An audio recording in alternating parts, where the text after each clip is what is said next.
Bill Gates ကိုယ်တိုင်ကကျွန်တော်ဖတ်ဖူးသမျှစာအုပ်တွေထဲမှာအရေးကြီးဆုံးစာအုပ်တစ်အုပ်လို့ညွှန်းဆိုထားတဲ့စာအုပ်တစ်အုပ်ရှိပါသေးတယ်။အဲ့ဒါကတော့ Hans Rosling ရေးသားတဲ့ Factfulness ပဲဖြစ်ပါတယ်ရှင်။ဒီစာအုပ်ကကဘာကြီးအပေါ်ကျွန်တော်တို့အထင်မှားနေတဲ့အမြင်တွေကိုအချက်လက် data တွေနဲ့ခြေဖြတ်ပေးထားတာပါ။ဒီစာအုပ်ရဲ့အကောင်းဆုံးအချက်7ချက်ကိုဖော်ပြပေးလိုက်ပါတယ်။ The Gap Instinct ကွာဟချက်ဗီဇကျွန်တော်တို့ဟာကဘာကြီးကိုချမ်းသာတဲ့နိုင်ငံနဲ့ဆင်းရဲတဲ့နိုင်ငံဆိုပြီးနှစ်စုပဲခွဲကြည့်လေးရှိပါတယ်။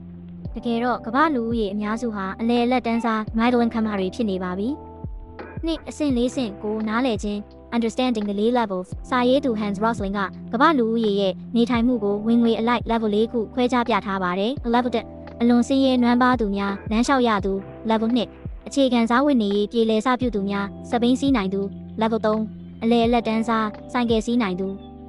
level 4ချမ်းသာကြွယ်ဝသူများကားစီးနိုင်သူဒီအဆင့်တွေကိုတည်ထားခြင်းဖြင့်နိုင်ငံတစ်ခုချင်းစီရဲ့လိုအပ်ချက်နဲ့ဈေးကွက်အခြေအနေကိုပုံမှန်မှန်ကန်စွာခန့်မှန်းနိုင်ပါတယ်။3 The Straight Line Instinct မြင်းဖြောင်ဗီဇလူဦးရေတိုးပွားမှုဟာမြင်းဖြောင်အတိုင်းအမြဲတိုးနေမယ်လို့ထင်တတ်ကြပါတယ်။တကယ်တော့အချို့အရာတွေဟာအတိုင်းအတာတစ်ခုရောက်ရင်တန့်သွားတာမျိုးဒါမှမဟုတ်ကွေးညွတ်သွားတာမျိုးရှိပါတယ်။4 The Fear Instinct ကြောက်ရွံ့မှုဗီဇကျွန်တော်တို့ဟာကြောက်စရာကောင်းတဲ့အရာဥပမာလေရင်ပြက်ကျခြင်းအကြမ်းဖက်မှုကိုပိုအာရုံစိုက်မိတတ်ပါတယ်။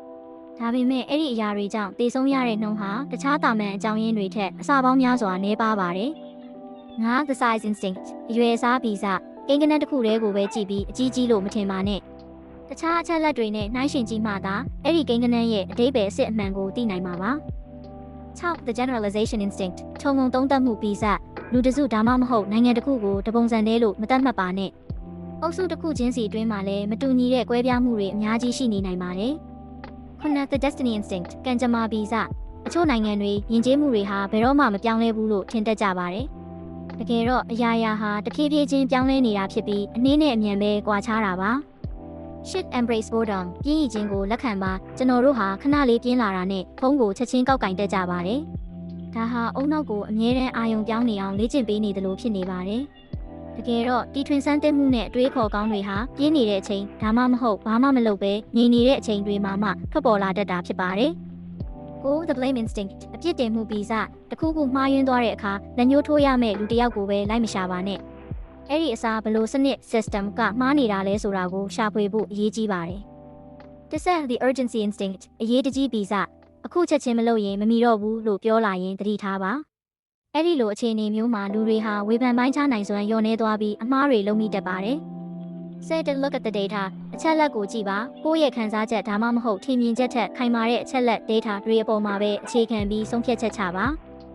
အပြတ်သဘောဆောင်တဲ့သတင်းတွေကိုသတိထားပါ The Negativity Instinct အဓိကအချက်သတင်းမီဒီယာတွေဟာများသောအားဖြင့်ကောင်းတာထက်ဆိုးတာတွေကိုပဲဖော်ပြလေးရှိပါတယ်ဆိုးတဲ့သတင်းတွေကြားနေရပေမဲ့တစ်ဖက်မှာလည်းတိတ်တဆိတ်တိုးတက်ပြောင်းလဲနေတဲ့အကောင်းတွေကိုမျက်ကွယ်မပြုမိဖို့လိုပါတယ်သတင်းမီဒီယာ၏တဘာဝကိုနားလည်ပါမီဒီယာတွေရဲ့ရည်ရွယ်ချက်ကလူတွေရဲ့အာရုံစိုက်မှုကိုရဖို့ဖြစ်ပါတယ်။ဒါကြောင့်မို့လို့ပုံမှန်တိုးတက်နေတဲ့အခြေအနေတွေထက်ထူးထူးခြားခြားဆိုးရတဲ့ကြောက်စရာကောင်းတဲ့ဖြစ်ရပ်တွေကိုပဲဦးစားပေးဖော်ပြတတ်ကြပါတယ်။ဒီတဘာဝကိုသတိပြုမိဖို့အရေးကြီးပါတယ်။